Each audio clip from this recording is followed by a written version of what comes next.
Hello everyone, welcome back to my channel Creative Nest of Nithya.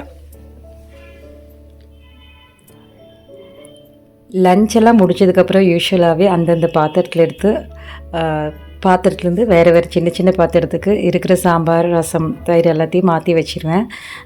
அதே குக்கரோடு அதே என்ன குழம்பு வச்சுமோ அதே பாத்திரத்தோடு வைக்க மாட்டேன்.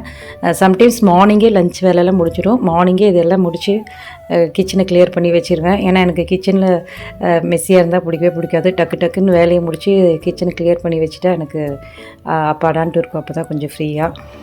ஸோ இப்போ வந்து 1 வீக்காக மாமியாரும் இருக்கிறதுனால ஸோ மார்னிங்கும் சமையல் டிஃபன் வேலையெல்லாம் பண்ணிவிட்டு திருப்பி லஞ்ச் நாங்கள் திருப்பி ஆஃப்டர்நூனுக்கு திருப்பி ப்ரிப்பேர் பண்ணுறோம்.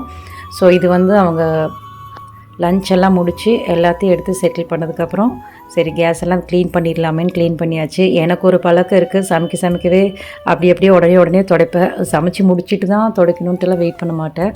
அந்த கேஸ் மேலே கொட்டுறது சிந்துறதெல்லாம் அப்பப்பவுமே துடைச்சி நிறைய சூடுகளெல்லாம் வாங்கியிருக்கேன். பட் இப்போ வந்து மாமியார் தான் இந்த 2-3 டேஸாக சமைக்கிறாங்க.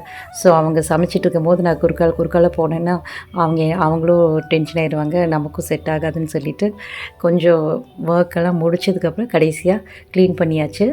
மார்னிங் பிரேக்ஃபாஸ்ட் முடிச்சதுக்கப்புறமும் க்ளீன் பண்ணுவேன். பட் வந்து அப்போது மேலோட்டமாக க்ளீன் பண்ணியாச்சு. ஏன்னா திருப்பி நாங்கள் ஒரு 11:30 போல் லஞ்சு ஸ்டார்ட் பண்ணுவோன்னு.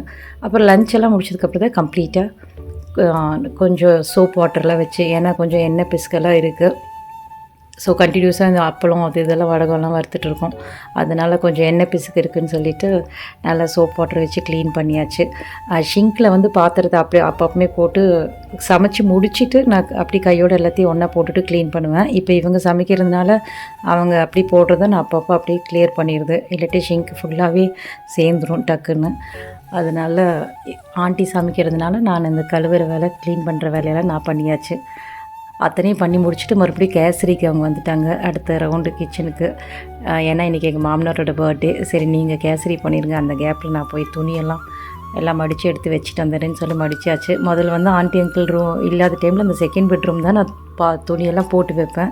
2-3 நாள் துணியெல்லாம் கொண்டு வந்து அங்கே மொத்தமாக வச்சுட்டு அதுக்கப்புறம் பொறுமையாக உட்காந்து மடிப்பேன். இப்போ அவங்க அந்த பெட்ரூம் யூஸ் பண்ணுறதுனால கையோடு கொண்டு வந்து என் ரூம்லேயே வச்சு அப்படியே எடுத்து செட்டில் பண்ணி அந்தந்த இடத்துல மடித்து வச்சாச்சு.